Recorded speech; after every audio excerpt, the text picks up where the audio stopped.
친일파 재산 몰수법이 결국 법사위를 통과했습니다. 그리고 지금 뉴라이트 친일 극우 세력들이 비명을 지를 수밖에 없는 상황이 만들어졌습니다. 왜냐하면 이번 법안은 단순히 조사위원회 하나 다시 만들자는 수준이 아니기 때문입니다. 멈춰있던 친일 재산 추적 시스템이 본격적으로 가동되며 그동안 이미 팔았다, 제3자에게 넘어갔다, 소유권이 쪼개졌다, 수익금으로 바뀌었다는 이유로 빠져나가던 친일 재산을 끝까지 추적해 몰수할 수 있는 길이 열린 겁니다. 말 그대로 판이 바뀌었습니다. 친일파들이 자신들의 재산을 숨겨도 돌려도 쪼개도 세탁해도 이제 국가가 다시 들여다보고 싹 다 몰수할 수 있는 구조가 만들어진 겁니다. 그리고 이걸 해낸 사람이 바로 김용민입니다. 16년 동안 닫혀있던 문을 다시 열었고 어쩔 수 없다는 말 뒤에 숨어있던 친일 재산 환수 문제에 제대로 칼을 꽂은 겁니다. 저는 이 법안을 단순한 과거사 법안이라고 보지 않습니다. 이건 대한민국이 아직 끝내지 못한 역사 청산을 다시 시작하겠다는 선언입니다. 본격적인 영상 시작에 앞서 오늘 내용이 더 많은 사람들에게 알려질 수 있도록 영상 좋아요와 구독 한 번씩 부탁드립니다.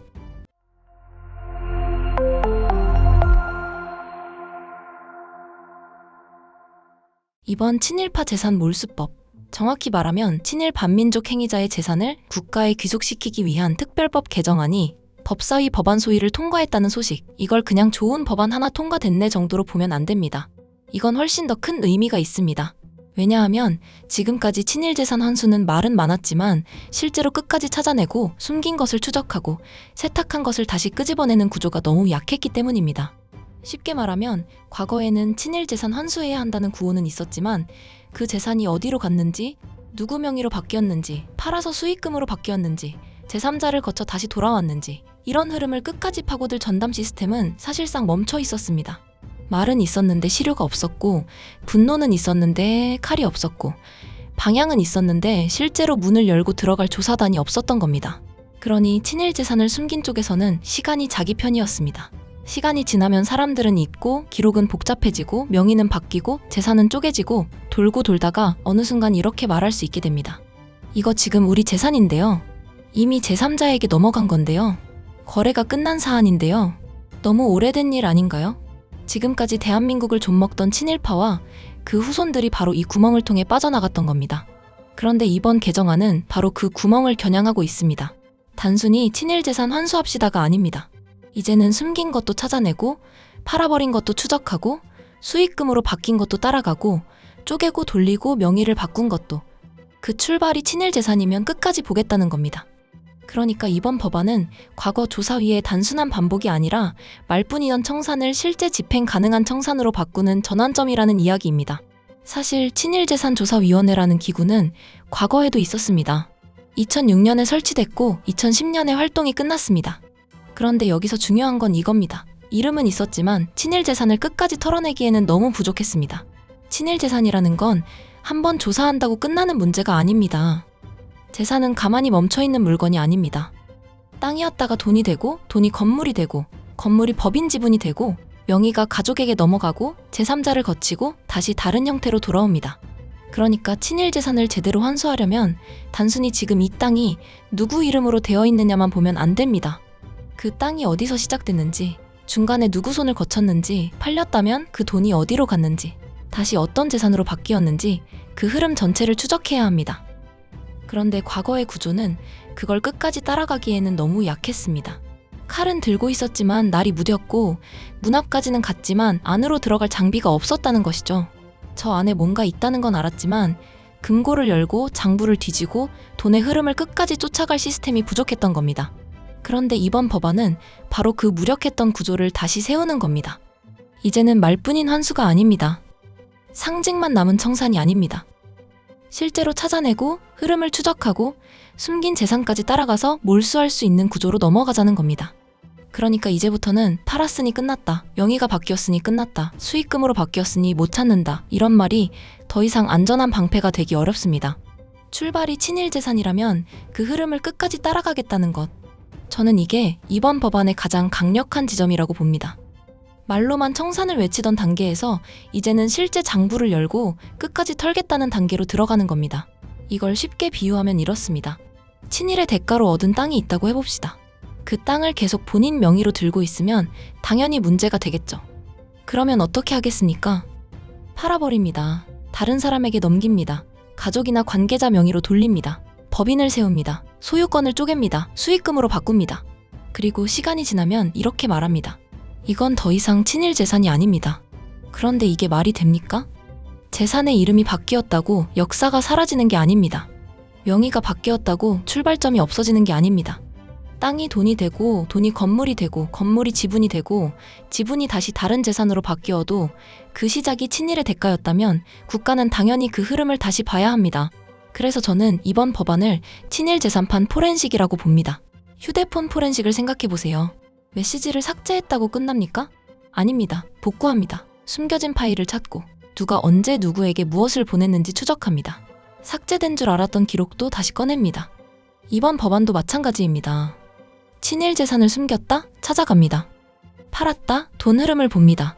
쪼갰다? 소유권 흐름을 봅니다. 제3자에게 넘겼다? 거래관계를 봅니다. 다시 돌아왔다? 그 경로를 봅니다. 말 그대로 역사 포렌식입니다. 친일 청산은 감정만으로 끝나지 않습니다. 친일파 나쁘다는 말로만 끝나면 그건 분노의 소비입니다. 진짜 청산은 그들이 얻은 이익을 건드리는 겁니다. 친일의 대가로 얻은 땅, 돈, 지위, 권력, 그 물질적 기반을 건드려야 진짜 청산입니다. 역사는 말로만 이어지는 게 아니기 때문입니다. 역사는 재산으로 이어지고 권력으로 이어지고 사회적 지위로 이어집니다. 누군가는 독립운동을 하다가 감옥에 갔고 재산을 빼앗겼습니다. 심지어 가족이 고통받았고 후손들은 가난을 물려받았습니다. 반대로 누군가는 식민 권력에 협력해서 땅을 얻고 돈을 벌고 그 재산을 후손에게 물려줬습니다. 이 구조가 그대로 남아있다면 광복은 됐지만 정의는 완성되지 않은 겁니다. 우리가 자주 듣는 말이 있습니다. 독립운동가 후손은 가난하게 살고 친일파 후손은 대대로 부자로 산다. 이건 실제 역사 구조의 문제입니다. 누군가는 나라를 지키려다 모든 것을 잃었고 누군가는 나라를 팔아 대가를 얻었습니다. 그런데 해방 이후 그 대가가 제대로 환수되지 않았다면 그것은 과거의 문제가 아니라 현재까지 이어지는 불이입니다. 그래서 친일재산 환수는 과거사가 아니라 현재의 문제입니다. 친일재산 환수는 정상적인 재산을 빼앗자는 게 아닙니다. 열심히 일해서 번 돈을 몰수하자는 게 아닙니다. 민족을 배신하고 식민 권력에 협력한 대가로 얻은 재산, 그 출발이 부정한 재산을 국가가 다시 따져보겠다는 겁니다. 이걸 일반 사유재산과 같은 선에 놓으면 안 됩니다. 누군가 범죄로 돈을 벌었습니다. 그 돈을 10년 동안 굴려서 건물을 샀습니다. 다시 그 건물을 팔아서 주식을 샀습니다. 그러면 그 돈은 깨끗해집니까? 범죄 수익은 형태가 바뀌어도 범죄 수익입니다. 출발이 부정하면 그 흐름은 추적 대상입니다. 친일 재산도 같은 원리입니다. 친일의 대가로 얻은 재산이 명의를 바꾸고 형태를 바꾸고 세대를 넘어갔다고 해서 갑자기 정당한 재산이 되는 게 아닙니다. 그래서 이번 법안이 필요한 겁니다. 친일 재산 조사는 그런 겁니다. 김용민은 이번에 말이 아니라 결과를 만든 겁니다. 물론 여기서 끝난 건 아닙니다. 법사위 소위 통과는 큰 문을 연 것이지만 앞으로 전체 회의, 본회의, 실제 조사위 구성, 예산, 인력, 조사 범위, 환수 절차까지 넘어야 할 산이 남아 있습니다. 그러니까 지금부터가 중요합니다. 소위 통과는 시동이 걸린 겁니다. 이제 악셀을 밟아야 합니다. 멈추면 안 됩니다. 본회의까지 가야 하고 조사위를 실제로 출범시켜야 하고 재산 환수까지 이어져야 합니다. 여기서 민주당 내부도 정신 차려야 합니다. 이런 법안만 나오면 늘 등장하는 사람들이 있습니다. 역풍 걱정하는 사람들입니다. 진짜 민주당이 해야 할 일은 이런 겁니다. 눈치 보는 게 아니라 기준을 세우는 것. 조중동이 뭐라고 쓸지 걱정하는 게 아니라 대한민국이 어떤 나라여야 하는지를 보여주는 것. 친일 재산 환수는 바로 그런 사안입니다.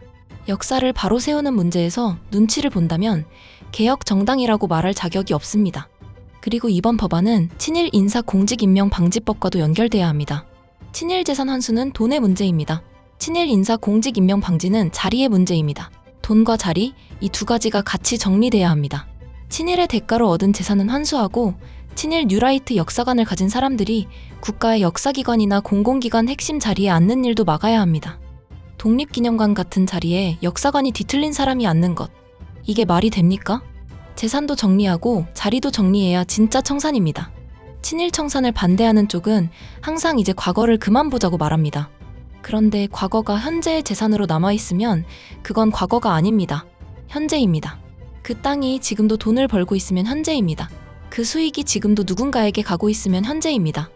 그러니까 현재의 법으로 다뤄야 합니다. 옛날 일이라는 말로 덮을 수 없습니다. 친일 재산 환수는 복수가 아닙니다. 역사적 정의입니다. 누군가의 정당한 재산을 빼앗는 게 아니라 부정한 출발을 가진 재산을 국가가 바로잡는 겁니다. 이건 늦었지만 반드시 해야 하는 일입니다. 그리고 늦었기 때문에 더 철저히 해야 합니다. 결국 오늘 내용의 핵심은 하나입니다. 김용민 의원이 또 한 번 말이 아니라 결과로 보여줬다는 겁니다. 친일재산 환수, 역사 청산 이런 말은 누구나 할 수 있습니다. 하지만 실제로 법을 움직이고 막혀있던 구조를 열고 16년 동안 멈춰있던 시스템을 다시 작동시키는 건 아무나 할 수 있는 일이 아닙니다. 우리는 이미 알고 있습니다. 검찰개혁 하나를 밀어붙이는데도 얼마나 많은 방해가 있었는지, 얼마나 많은 프레임이 쏟아졌는지, 내부와 외부에서 얼마나 집요하게 흔들었는지 다 봤습니다. 그런데도 누군가는 해야 합니다. 욕먹을 걸 알면서도 해야 하고 공격받을 걸 알면서도 밀어붙여야 합니다. 그런 정치인에게 필요한 건 결국 하나입니다.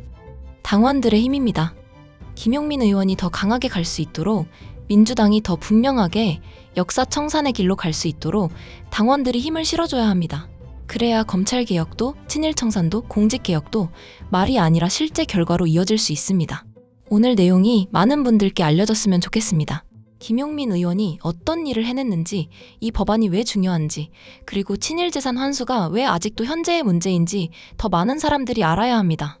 오늘 영상이 도움이 되셨다면 구독과 좋아요 한 번씩 정중하게 부탁드립니다.